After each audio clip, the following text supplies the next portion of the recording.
Hello everyone, this is just going to be a real quick Geo-Rant. Forget what number it is, it'll be in the title. But we as geologists will often interchange things when we talk, and I do it. Like if I tell you, oh, this type of rock is igneous, I might also say this type of rock is a granite. That doesn't really help, and it can confuse people who aren't familiar with just the easy speak, let's put it that way. So I'm trying to develop a hierarchy, if you will, of these things. And I've written them in books before, kind of leading to this thought process. And I would appreciate any input. But basically, the idea I was going for was at the top, we would have rock type. That would be your big three, rock types: igneous, metamorphic, and sedimentary. So that would be one of those. It's always going to be one of those. So when I'd say rock type or type rock type, that's what I mean. I mean one of these, as you can see, sorry. And my red's dying. Rock name. That would be something like granite or shale. We just toss those.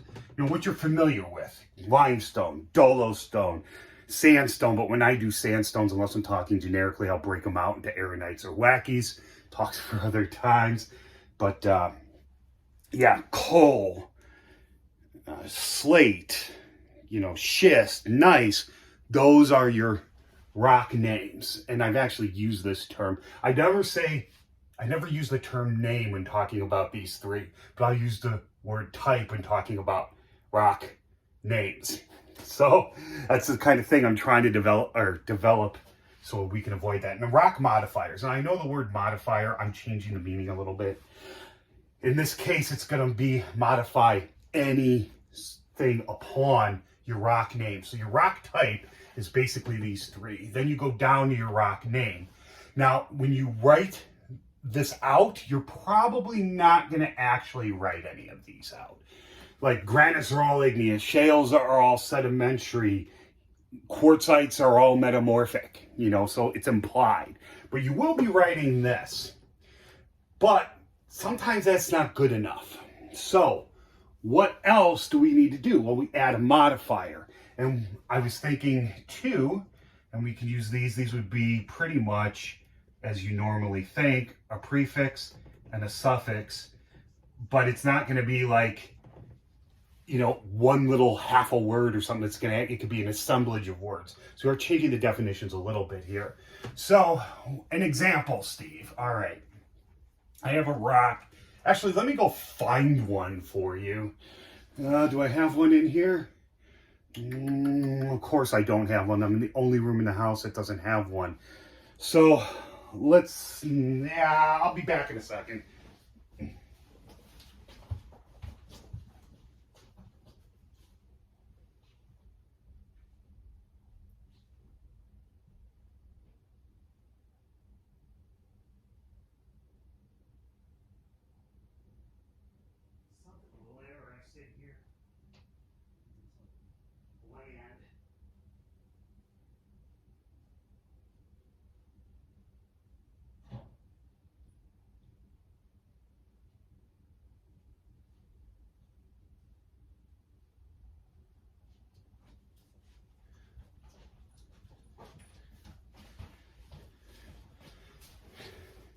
Steve, you're going to have to cut that part out.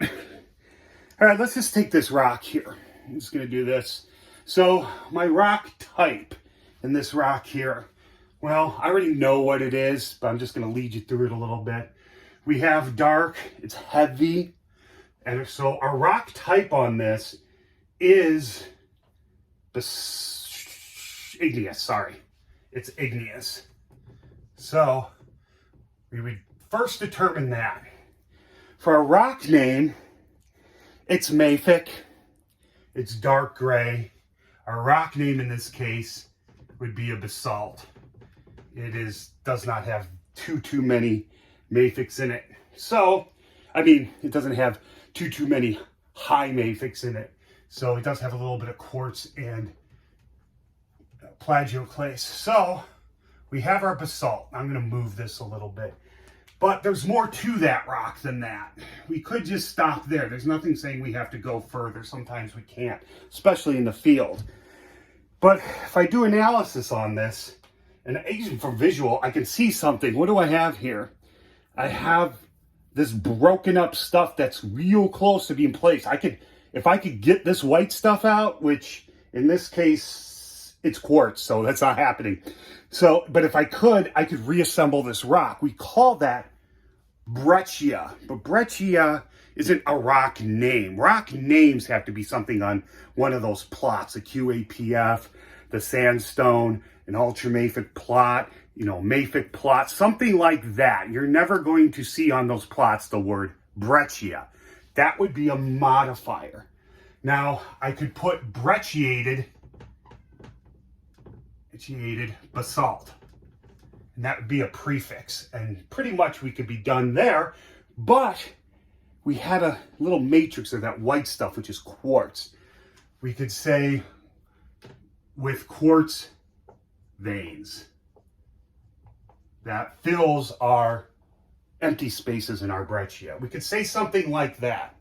All right, so brecciated basalt with quartz veins. That's as far as we have to go. So in that case, we had a prefix and a suffix.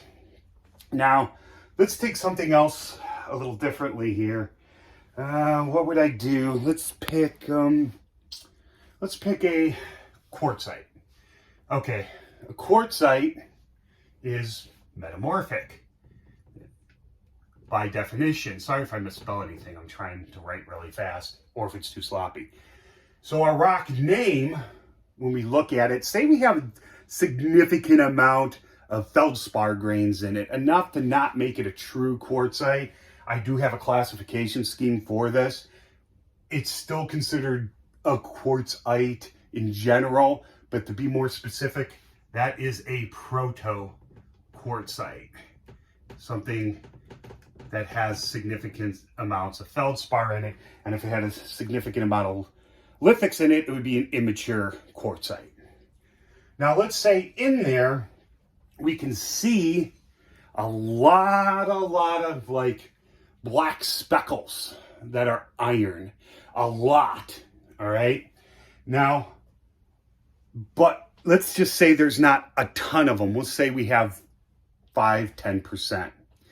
I would call that a proto-quartzite with hematite. All right, I could just do that. Why here and not hematitic quartzite? Because not enough hematite in it. I would sit there and say this could be a prefix if I had between 35 to 50% hematite. Then it would be a prefix. It would be hematitic proto-quartzite in that case, but I said I had 10, so it becomes a suffix. Anything less than the 35 gets tagged here. Anything with more than 35 gets tagged here. And if you have more than 50, then you don't have a quartzite anymore. You have an ironstone. Okay, so that would flip it to a different rock type. That's what I'm thinking about doing. So that would be the hierarchy of dividing names. We have the rock type, metamorphic in this case, which we do not write. It's implied. That's why we don't call quartzite sandstones. And actually, I did create a scheme to that. That's right. I call metamorphic sandstones in general sandites instead of just quartzites, because you have too little quartz and you start having lots of lithics and lots of feldspars. You still have a metamorphic sandstone, but it's not really a quartzite. You know, it becomes something else. There's very little quartz in it. So that's why. But anyway, so we do rock type, which is implied. Rock name, which is here in this case, is our proto-quartzite, which we do write.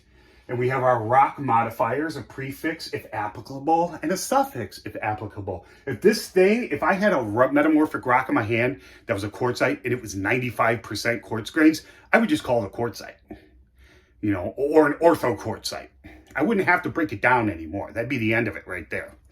So it depends. So these modifiers can help, but you don't want to go down rabbit holes. You don't want to start saying, Like, say we could tell for whatever reason, I don't even know how you do this, the thing had a 1% uranium in it or less, like say 0.005%. You don't want to say protoquartzite with hematite and very trace uranium, okay? You just wouldn't do that, especially if you're just naming the rock. You might do that if you're analyzing it for uranium, but then you would just say the amount of uranium in this rock, all right? So you don't want to take this to the nth degree either way. Okay, and so I think that's it. If you have any questions or comments, please leave them below. Any suggestions, any ideas, and I hope you learned something.